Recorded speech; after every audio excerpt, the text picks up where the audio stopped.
Aplauda o Senhor. Boa noite, Avivamento. É muito bom poder estar mais uma vez, né, unidos com os irmãos aqui e agradecer essa oportunidade também de transmitir o recado do Senhor essa noite. Amém? Olha para alguém aí do seu lado aí e fala com ele assim: que bom que você veio aqui hoje. Que bom que vocês vieram. É um feriado, né, gente? Muita gente está emendando, muita gente está fazendo os outros afazeres agora, mas nós estamos na casa do Senhor. E Ele muito se alegra com a presença de cada um aqui, cada um que está em casa agora nos assistindo. Nós alegramos o coração do nosso Deus, amém? Abra as suas Bíblias no livro de Gênesis. Sem muitas delongas, vamos à palavra do Senhor. E que essa palavra possa realmente impactar as nossas vidas. Que a gente não esqueça, mas que a gente coloque em prática. Porque o Senhor tem muito para nos ensinar essa noite, amém? Gênesis, o capítulo é 27. Eu vou ler o versículo 39 e o 40. Hoje está fácil, o primeiro livro da Bíblia.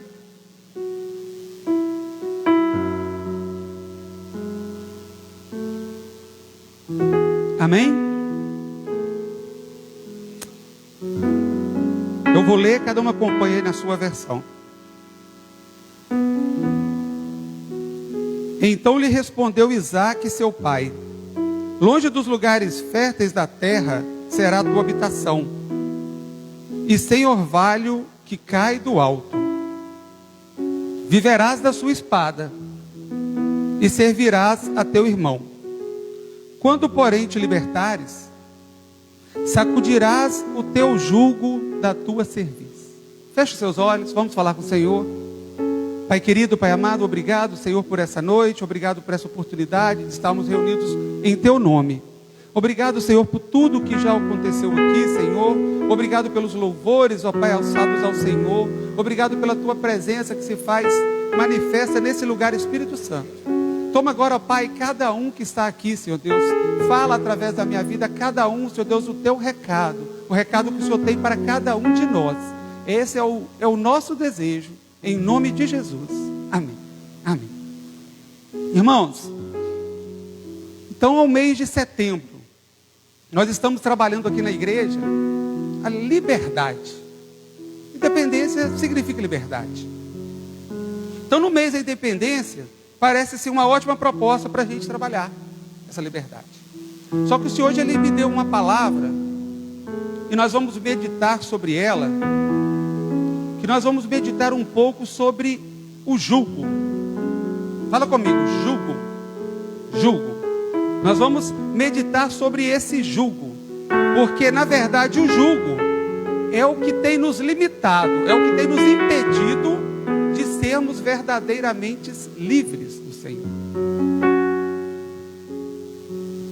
Nós vamos aprender um pouco, utilizando hoje a vida de Esaú, um homem que é muito conhecido na Bíblia. Nós vamos aprender com ele como o jugo pode aprisionar, como o jugo pode mudar a história das pessoas.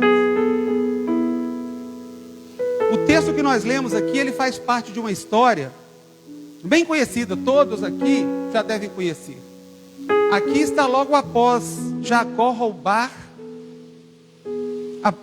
a bênção do seu irmão Esaú. Então nos versículos anteriores a gente encontra Jacó aproveitando que Esaú saiu para buscar a sua caça, para preparar um guisado, preparar a carne para o seu pai, para que o seu pai Isaque o abençoasse. Então ele vê nessa oportunidade, ele entra ali com aquele prato e ele prepara aquela porção, a sua mãe prepara junto com ele, e ele pega aquela bênção no lugar de Esaú. E a gente chega justamente num texto logo após esse ocorrido. Esaú chega e encontra o seu pai e conhece então que o seu irmão já tinha recebido a bênção que seria para ele. Seu irmão já tinha recebido aquela bênção. Só que, se a gente ler o texto, a gente vai encontrar ali que ele não se conformou. Esaú então começa a chorar em alta voz e começa a pedir ao seu pai: dê-me também uma bênção. Dê-me também algo. É impossível que o Senhor não tenha algo também para mim.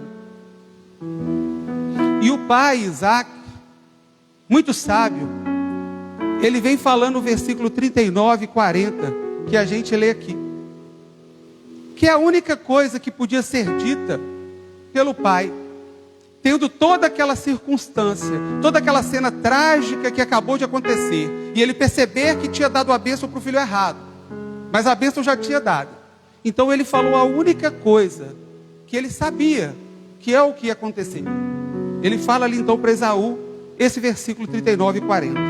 Então lhe respondeu Isaac: longe dos lugares férteis, ou algumas palavras, longe das gorduras da terra, será a tua habitação. E sem o orvalho que cai do alto, viverás a tua espada e servirás a teu irmão. Mas, quando porém, se libertares, quebrarás o jugo da sua cerviz. O que Isaac estava querendo dizer nesse texto, meus irmãos, é que nessa situação, o que ele tinha para passar para o seu filho, resumidamente, seria: sai dessa cena com as suas dores, com os seus traumas, sai dessa cena com que tudo isso te causou, e tenta viver a sua vida. Mas no finalzinho ele fala: mas se cansares, quando se libertar, sacode esse jugo e seja livre. É isso que ele estava dizendo para ele. Então nós vamos meditar um pouco sobre essa família, sobre esse ocorrido, para a gente entender um pouco aonde nascem os jugos. De onde vem? Aonde nascem esses jugos? Nós vamos meditar sobre essa família, que é uma família muito conhecida. Essa família, ela é uma família normal. É uma família de crentes. É uma família de oração. Isaac orou 20 anos para que Rebeca tivesse os seus filhos. Era uma família de oração. Se a gente começar a consultar ali o Antigo Testamento, a gente percebe que é a família mais normal. Era o padrão que deveria ser. Não houve concubinas, não houve traição. Houve apenas uma esposa, um vivendo para o outro, com os 2 filhos. Mas a gente começa a entender então que mesmo nessa situação, mesmo as nossas famílias sendo o padrão, mesmo assim nós não estamos livres. Que os julgos venham sobre nós, que os julgos venham sobre a vida dos nossos, como veio sobre a vida dessas 2 crianças. Então o que são julgos? O julgo é um fardo. Eles são objetos ou conjunto de objetos que se destinam ao transporte e à carga. Diga para alguém assim: isso não foi feito para você. Isso não foi feito para você. Figuramente, o jugo também significa algo duro ou difícil de suportar. Algo duro ou difícil de suportar. Nessa noite eu não sei quais os julgos que estão sobre a vida de cada um que está aqui e a vida de quem está nos assistindo. Eu não sei o que tem pesado, mas o recado que ele disse ali para Esaú é o mesmo recado que o Senhor diz para nós. Sai dessas cenas, desses momentos difíceis que vocês passam, que nós passamos, talvez carregando rancor, coisas que vão nos bloquear, que vão nos impedir de ser mais. E tenta viver a vida. Tenta viver a vida. Mas o que ele diz para nós também é que, se nós percebermos que não tem jeito, se nós cansarmos, ele está ali. E basta sacudir o jugo, que nós também vamos ser livres desses traumas, dessas dificuldades. Nós vamos ser libertos. Como Isaac estava falando para Esaú aqui nesse momento. E estudando um pouco a vida de Esaú, a gente começa a encontrar então esses julgos, e vão ser coisas que vão nos orientar hoje sobre o que nós passamos. Quais os julgos que podem nos atrapalhar a viver essa liberdade? Muito se tem falado nessa independência, da liberdade, que a igreja de Cristo ela tem um grande papel nisso, em ajudar os outros a serem livres. Mas nós temos que começar sendo livres. Nós temos que nos libertar destes julgos. Foi tão engraçado que o Espírito Santo fala, como ele fala, que é exatamente o que foi falado aqui no início. É o que o Senhor tinha colocado no meu coração. E a gente encontra em Gênesis 25, ali o primeiro jugo que vai ser colocado na vida daquelas duas crianças. O primeiro jugo que vai ser colocado na vida daquelas crianças. O jugo da culpa. O versículo 22 do capítulo 25 fala assim: os filhos lutavam no ventre dela. Falando de Jacó e Esaú no ventre de Rebeca. Os filhos lutavam no ventre dela. Então ela disse: se é assim, por que vivo eu? E consulta o Senhor. É a mãe falando. Se é assim, se é essa luta, por que vivo eu? Segundo os estudiosos, os filhos gêmeos causam desconforto em dobro. Quem já teve um filho, pode imaginar. Então 2 é automático, né? Mas eles confirmam isso, realmente causam desconforto em dobro. Como tinham 2, era todo aquele desconforto que ela recebia, que ela chegou no ponto de perguntar: se é assim, por que vivo eu? E foi pedir ao Senhor a solução. E nesse versículo nós aprendemos uma coisa muito importante, que o Senhor quer que saibamos, para que possamos começar a quebrar esse jugo da culpa que às vezes impera nas nossas vidas. Nós aprendemos que pessoas desejadas também podem causar desconforto. Pessoas desejadas também podem causar desconforto. Quantos anos Isaac orou pelos filhos? 20 anos. Eles eram desejados, mas eles estavam causando desconforto à sua mãe. Eles estavam trazendo isso, dor, desconforto. E muitas vezes nós estamos presos a lembranças das nossas vidas, em que nós causamos isso. Nós causamos dores, desconforto. Talvez para os nossos pais em algum momento. Talvez para irmãos, familiares. E isso tem pesado. Isso tem sobreposto julgo nas nossas costas. E muitas vezes nós achamos que nós não somos mais desejados e nós nos isolamos porque nós causamos desconforto. Mas a palavra do Senhor, ele vem nos dizer hoje que pessoas desejadas também causam desconforto. O desconforto que você causou a alguém, que você pode ter causado a alguém, não torna você menos desejado. O desconforto, às vezes, na igreja, que você causou a alguém, aos seus líderes, a Deus. Muitas vezes nós causamos desconforto ao Senhor, ao Espírito Santo de Deus. Mas a palavra de Deus nos mostra através da vida deles, que mesmo causando esse desconforto, nós continuamos sendo desejados dele. E o Senhor te convida então a essa noite entender isso. Não deixar mais que o diabo use isso contra você. Que o diabo use isso para impedir você de seguir no caminho com o Senhor. Porque você é desejado. Olha para alguém aí perto de você e fala: você é desejado. Você é desejado. Independente do que você causou, você é desejado. E no versículo 25 e 26, nós encontramos aqueles 2 meninos recebendo então uma outra carga, um outro jugo. Quando eles ainda estavam nascendo. O primeiro foi antes do nascimento. Mas agora quando eles estão nascendo então, a Bíblia fala que no versículo 25 e 26 assim: saiu o primeiro ruivo, todo revestido de pelo, e lhe chamaram Esaú. Depois nasceu o irmão e segurava com a mão o calcanhar de Esaú. Por isso então lhe chamaram Jacó. Meus irmãos, tudo isso que aconteceu aqui nessa parte que nós lemos é involuntário. Esaú, ele não pediu para nascer peludo. Ele não pediu para nascer com pelos.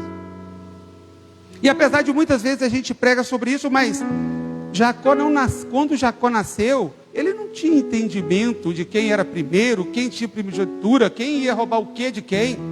Era um neném nascendo. Ele não tinha conhecimento de nada disso.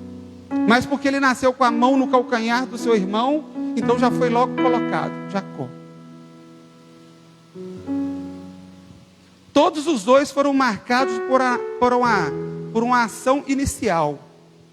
Eles foram marcados por uma situação. Esaú foi marcado porque nasceu peludo. Esaú em hebraico significa peludo. Ele também foi chamado logo depois de Edom, o que em hebraico significa vermelho. Ele nasceu peludo e ruivo. E por isso ganhou esses nomes. Já Jacó, como ele nasceu ali com a mão no pé do seu irmão, ele ganhou o nome de Jacó.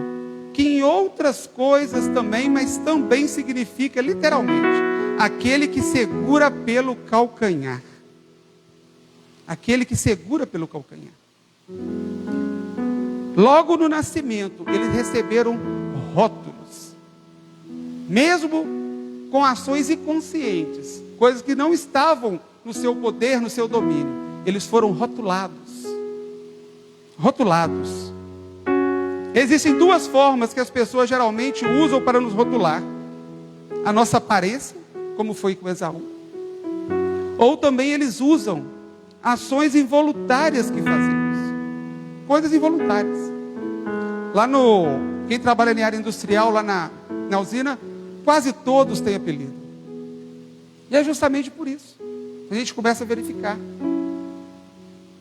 Se for o corpo, não é muito magro. Lá tem um que o pessoal apelida ele de tubo de meia, porque o tubo de meia é aquele fininho.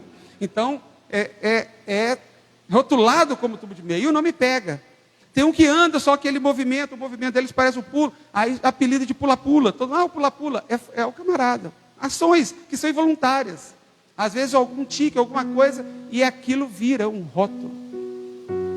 Foi assim com eles. E como Satanás tem trabalhado com esses rótulos.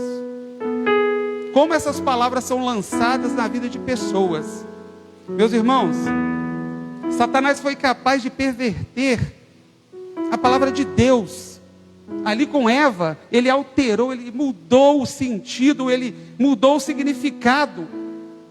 Se ele fez isso com a palavra de Deus, que ele tinha dado para Adão, você imagina o que Satanás faz com a minha palavra e com a sua palavra? Você imagina o poder que ele tem para transformar as nossas palavras? Como é fácil para ele mudar isso? E muitas vezes nós somos marcados por esses rótulos. Palavras que são ditas inconsequentes, mas que na verdade impactam as nossas vidas. Quantas crianças ouviram das suas mães por aí: menino, você é burro, você não vai dar em nada, você é uma peste, não para. Quantos filhos ouviram isso? Quantas esposas às vezes ouvem do seu marido depois de um dia cansado, da sua fadiga: eu não sei porque eu casei com você, você não vale nada. Quantos maridos escutam das suas esposas: você é um fracassado, eu errei em casar com você. São coisas que o inimigo usa.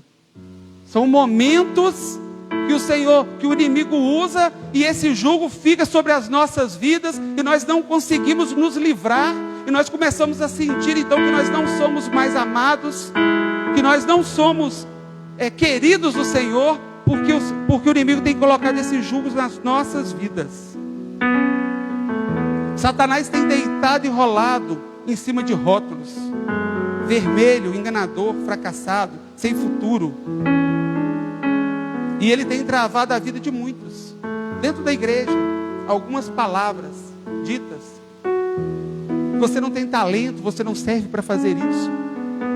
Isso você não consegue fazer. E Ele tem pegado essas palavras e tem colocado sobre os ombros de muitos.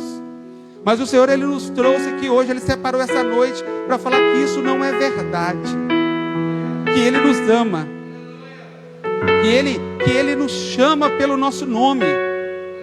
O inimigo tem tentado colocar rótulos, falando que você não consegue, que você não pode, que você não faz. Tem tentado colocar, em vez do seu nome, te dado esses apelidos, te tirando do foco. Mas o Senhor, Ele nos traz aqui nessa noite para te dizer, esses julgos também já não estão mais sobre a sua vida. Porque em Isaías 43, o Senhor fala assim: mas agora, assim diz o Senhor que te criou, ó Jacó, eu te formei, ó Israel. E diz: não temas, porque eu te chamei pelo teu nome. Pelo teu nome. Os rótulos não estão mais sobre as nossas vidas.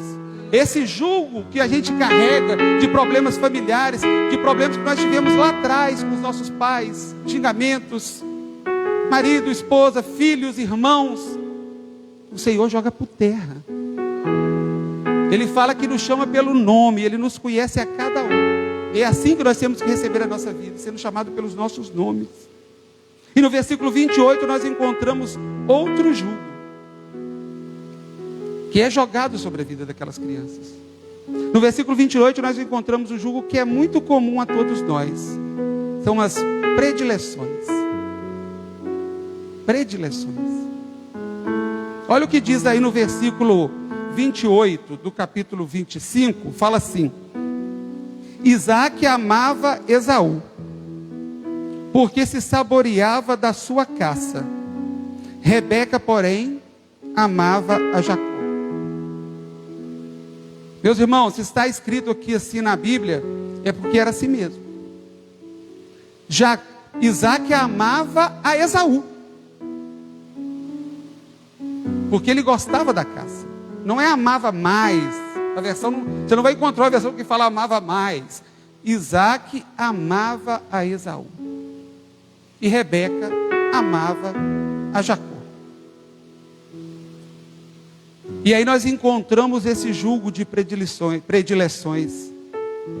Disputa criadas muitas vezes pelos próprios pais. Já desde pequeno. Esse menino é melhor do que o outro. Ah, esse menino vai ter mais futuro que o outro. E ao longo da vida, ele vem tentando, várias pessoas vêm tentando fazer a mesma coisa com a gente. Muitos estão sempre querendo ser o filho preferido, o neto preferido, o irmão preferido, o sobrinho preferido, aluno preferido, empregado preferido, professor preferido, pregador preferido, cantor preferido.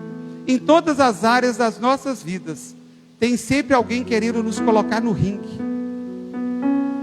Não sei se vocês já perceberam isso.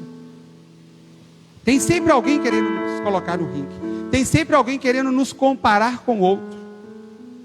Quando são irmãos, eles falam: ah não, se você é a mais bonita, a outra é a mais inteligente. Se você canta mais, a outra prega mais. Eles vêm sempre colocando as nossas vidas, colocando as pessoas em ringues de disputa. E isso é uma armadilha também do inimigo. Esses ringues, essas disputas.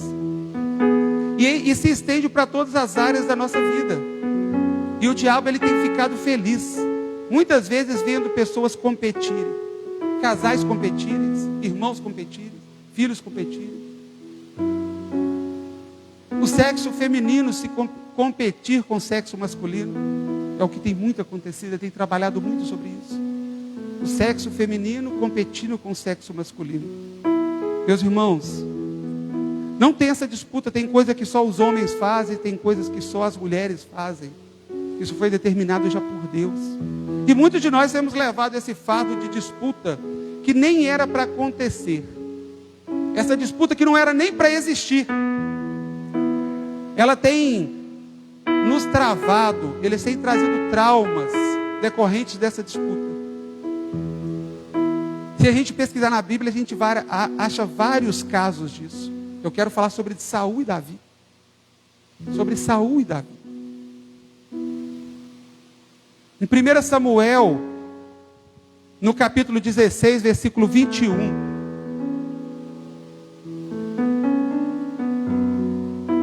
1 Samuel capítulo 16, versículo 21, a gente encontra na Bíblia o versículo que diz assim, ó: assim, Davi foi a Saul, e esteve perante ele, e este o amou muito, e fez dele o seu escudeiro. Meus irmãos, Saul amava muito a Davi. A Bíblia está dizendo. Porém, disputa criada por outras pessoas, muda todo esse relacionamento. Muda todo o relacionamento. Saul amava Davi e trouxe para ficar junto com ele. E ele tocava a harpa, e o espírito que vinha da parte do Senhor, mas para atormentá-lo, saía, e ele passou a amar Davi. A Bíblia fala amar muito. Mas aí apareceu umas pessoas com algumas músicas. Saul matou milhares, mas Davi matou dezenas de milhares. Saul fez isso, mas Davi fez aquilo. E começou então aquela disputa. E Saul começou a olhar aquilo então com outros olhos, e começou a mudar a visão que Saul tinha de Davi. Devido a esse ringue que os dois foram colocados, que a gente encontra muito hoje em dia também. Esses ringues que as pessoas são colocadas de forma involuntária, coisa que não querem, mas acabam nele. E a gente sabe muito bem como terminou essa história. Você pode pensar assim, mas Davi já tinha sido ungido rei, ele seria rei. Ok. Mas Saul podia viver o resto da vida ali no trono. Ele podia ter vivido o resto da vida morrido. O Senhor podia ter levado ele no momento que ele quisesse, e Davi assumiu o trono. E a gente tem que aprender com essa palavra que isso poderia ter acontecido. Porque a gente sabe o seguinte, meus irmãos, uma coisa você pode ter certeza: o que Deus tem para você, o que Deus tem para a sua vida, não depende da queda de ninguém. Se Deus tinha para Davi aquele trono, viria naturalmente. Não precisaria que Saul fosse derrubado daquele jeito. Mas essas palavras começaram a mudar toda uma história, toda uma situação. E muitos crentes estão sobre esse jugo. Pessoas que faziam tanto para Deus foram colocadas em comparação com outras. E essa comparação bloqueou as suas vidas. E elas deixaram de fazer porque achavam que não eram mais amadas. Saul achou que não era mais amado, que o povo amava Davi. E isso acontece nos nossos dias. Talvez você pregava, mas aí outra pessoa prega, e às vezes vem aquele comentário: nossa, mas fulano prega melhor. E aquilo no seu coração então vem como um jugo. Não tem ninguém que prega melhor, que canta melhor. Cada um tem uma coisa particular com Deus. Deus tem um jeito de pregar, um jeito de cantar para cada um dos seus. Se a pregação às vezes de um não fala com você, mas ele fala com o outro. A palavra de Deus fala que ela não volta vazia. E a palavra de Deus não mente. Então nós temos que ter consciência que nós temos que evitar. Nós temos que fugir dessas comparações.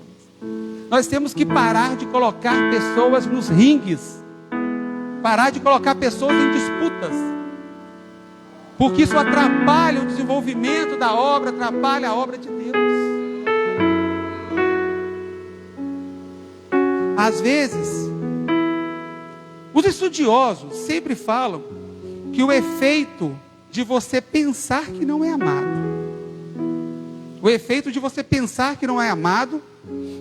é o mesmo de você realmente não ser amado. Ou seja, se você pensa que você não é amado, você pode ser amado por quem for, mas o efeito destruidor sobre a sua vida é o mesmo.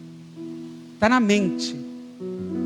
Os estudiosos falam isso, que você pode ser amado. E muitas vezes o Senhor coloca várias pessoas ao lado de alguém para amá-lo, mas eles não conseguem sair daquele jogo. Eles não conseguem sair daquilo porque está na mente. A mente está com bloqueio, o jugo está muito pesado, eles não conseguem se desvencilhar daquele jugo. Mas o Senhor, Ele nos trouxe aqui para nos dizer que você é amado. Eu não sei há quanto tempo a gente está carregando esse jugo, achando que a gente não é amado, traumas sofridos na infância, pais violentos, maridos violentos, situações difíceis, mas o Senhor nos trouxe aqui para dizer: você é amado. Você é amado do Senhor. Ele te ama. Ele te ama. E se você tiver alguma dúvida, ele te fala lá em Isaías 49:15: haverá mãe que possa esquecer seu bebê, que ainda mama, e não ter compaixão do filho que gerou. Mas embora ela possa esquecê-lo, eu não me esquecerei de vocês. A palavra do Senhor para cada um de nós. Em Romanos 5:8 ele fala: mas Deus dá prova do seu amor para conosco, em que quando éramos ainda pecadores, Cristo morreu por nós. Cristo morreu por nós. O amor de Deus é tremendo. E nessa noite ele nos convida então para sacudir também mais esse jugo, se livrar mais desse jugo. Se você pensa que você não é amado, abra sua mente, se liberte, como Isaac falou, Esaú, porque você é amado do Senhor. Você é amado de Deus. E por último, o jugo do tempo. Versículo 27:34. O jugo do tempo. Que fala assim o versículo: como ouviste Esaú tais palavras do seu pai, bradou com profundo amargor. Com profundo amargor. E a amargura, ela nos fala de tristeza, angústia, aflição. Só que a gente começa a ler o texto e a gente percebe que aquela amargura não era daquela ação, não era daquela cena somente. Porque no versículo 36 ele continua falando assim: não é com razão que se chama Jacó? Esaú falando para o seu pai: não é com razão que esse se chama Jacó? Por 2 vezes ele me enganou, tirou-me o direito de primogenitura, e agora usurpa a bênção que era minha. Muitos anos carregando esses jugos. Ele não falou só do humano, ele falou da antiga também. Ele falou do que já tinha acontecido. Muitos anos carregando aquele jugo, e tem muita gente explodindo com pessoas, porque estão carregando os seus jugos há muito tempo. Há muito tempo. Coisa de muito tempo atrás. Tão pesados, que eles já não estão mais aguentando suportar. Às vezes no início até parecia leve, mas o tempo vai fazendo ficar pesado. Às vezes eu saio para caminhar com a Lidiane e no meio do caminho ela resolve assim: a gente tem que comprar alguma coisa. Aí às vezes para no lugar longe, ela fala assim: não, vamos comprar isso aqui. Aí vai comprando, daqui a pouco é muita sacola. Eu falo: cuidado, nós somos a pé, nós estamos caminhando. Aí ela fala: não, está leve. Mas até que a gente sai lá do Brasil para chegar lá na Padre Américo 437, não é fácil. Então é como um filho que às vezes a pessoa está carregando ali, e você pega um pouquinho, porque aquela pessoa está reclamando que está pesado, e você pega um pouco e fala: está exagerando, menino, é só 6 quilos, é leve. Mas depois de 20 minutos com ele no colo, você já está devolvendo lá para a mãe, devolvendo para o pai. Esse jugo é assim. Às vezes no início parecia leve, mas são anos e anos e anos e anos carregando aquele jugo. E talvez tenha alguém aqui ou nos assistindo que está nessa situação. São anos e anos carregando o jugo. E ele tem se tornado pesado, difícil de carregar. O sentimento demonstrado por Esaú ali naquele momento foi ressentimento. Ressentimento. Não confunda ressentimento com mágoa. Muita gente confunde esses dois sentimentos. Porque mágoa é quando você bate um lugar, você bate a perna, bate o braço, e muita gente fala magoou ou feriu. Se você for no dicionário, você vai encontrar que magoar é causar dor ou sentir dor. Você bateu, deu um hematoma, foi uma mágoa. Você ficou machucado, você sentiu aquilo. Só que ressentimento, o nome já fala, é ressentir, é sentir novamente. Sentir novamente. Não é pecado ficar magoado, porque quando você bate, dói, e você sente. Só que tem muita gente que está pegando essa dor, coloca numa caixa, coloca lá no fundo do coração e fala: eu vou sentir isso mais vezes. Eu vou carregar isso comigo. Porque lá na frente eu vou sentir de novo essa marca.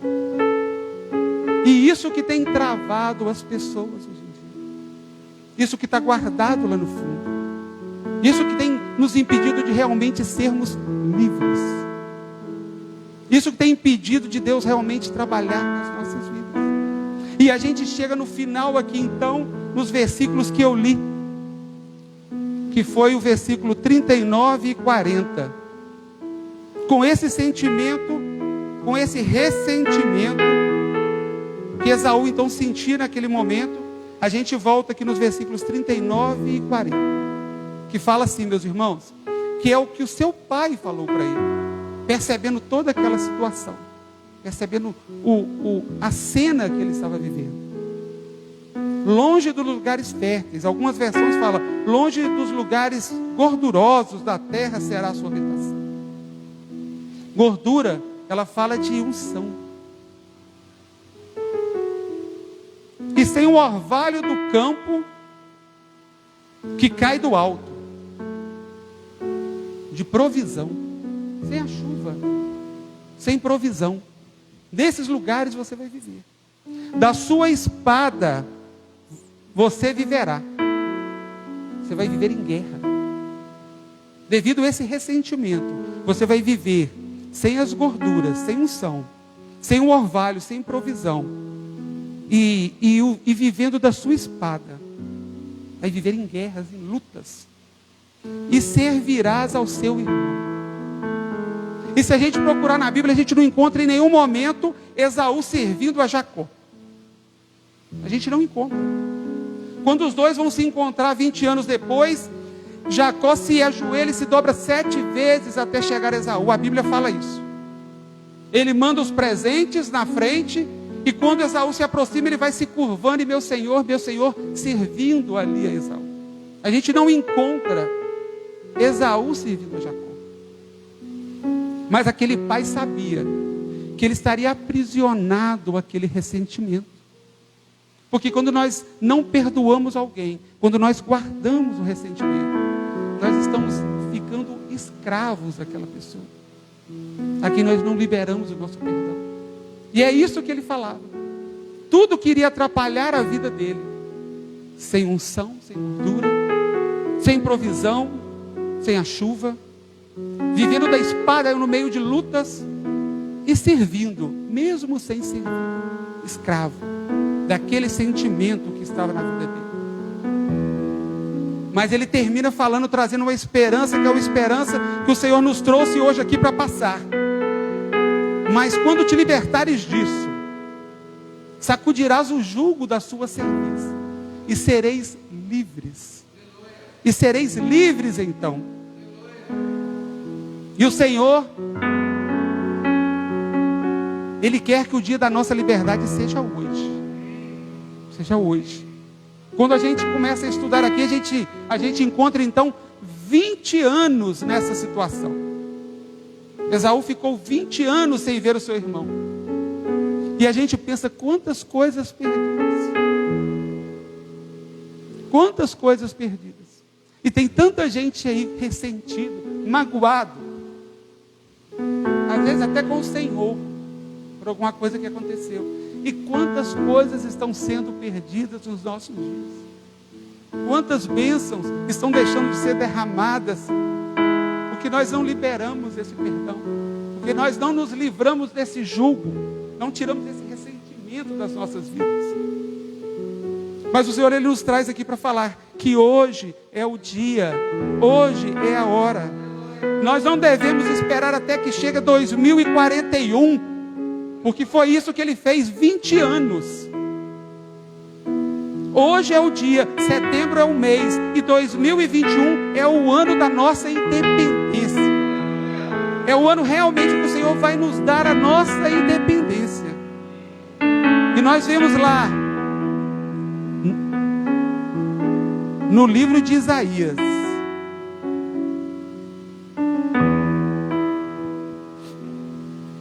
no livro de Isaías ele fala, o texto que o pastor já começou a falar aqui, sobre como nos livrar desse jugo.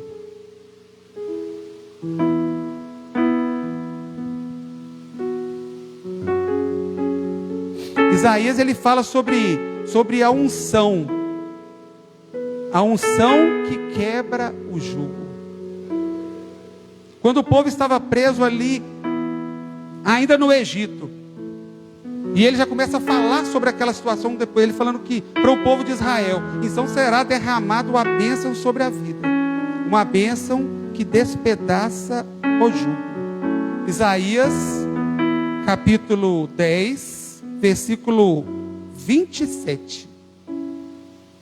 Acontecerá naquele dia que o peso será tirado do seu ombro, o seu jugo será tirado do teu pescoço, jugo que será despedaçado por causa da unção. Por causa da unção. Feche os seus olhos. Vamos orar ao Senhor e pedir ao Senhor que Ele possa realmente estar derramando essa unção sobre as nossas vidas. Que Ele possa estar derramando essa unção que quebra o jugo. A unção que vai nos libertar. A unção que vai nos capacitar a viver uma vida livre. Uma vida livre para sermos escravos de Cristo. Livres na presença do Senhor. Coloque-se de pé. Eu quero orar por cada um que está aqui nessa noite. Feche os seus olhos. Ore ao Senhor, que essa palavra possa trazer o efeito que o Senhor deseja a cada coração. Feche os seus olhos, fale com o Senhor. Pai querido, Pai amado, muito obrigado, Senhor, por essa palavra. Muito obrigado, Senhor, porque nós sabemos que a Tua palavra é viva e eficaz, Senhor. Ela é mais penetrante que uma espada de 2 gumes, ó Pai. E ela penetra até a divisão da alma e do espírito, Senhor. Pai querido, que Tu possa estar capacitando as nossas vidas a cada dia, Senhor, para que nós possamos realmente viver uma vida livre no Senhor, uma vida livre para o Senhor. Pai querido, que Tu possa derramar dessa mesma unção que Isaías falava aqui, a unção que despedaça o jugo, a unção que despedaça todo o mal, que todas as cadeias que o inimigo tem colocado nas nossas vidas, que todos os bloqueios que Satanás tem colocado nas nossas vidas, possa cair por terra agora em nome de Jesus. Nós cremos num Deus que quebra cadeias. Nós cremos num Deus, ó Pai, que está disposto, ó Pai, a trabalhar em prol de cada um dos seus filhos, ó Pai. Por isso nós te pedimos, Senhor, liberta-nos, ó Pai. Derrama da Tua unção. Muitas vezes sozinho nós não podemos, ó Pai. Mas nós sabemos que com a força do Senhor, ó Pai, nós somos mais que vencedores por aquele que nos chamou e nos comissionou. Pai querido, seja com cada vida, que essa palavra possa frutificar, ó Pai. Possa, Pai, trazer a cada um, Senhor Deus, momentos de meditação e que possa se tornar eficaz na vida de cada um. É o que nós te oramos no nome do Teu Filho amado Jesus. Amém e amém. Aplauda o Senhor, irmãos. Podemos assentar.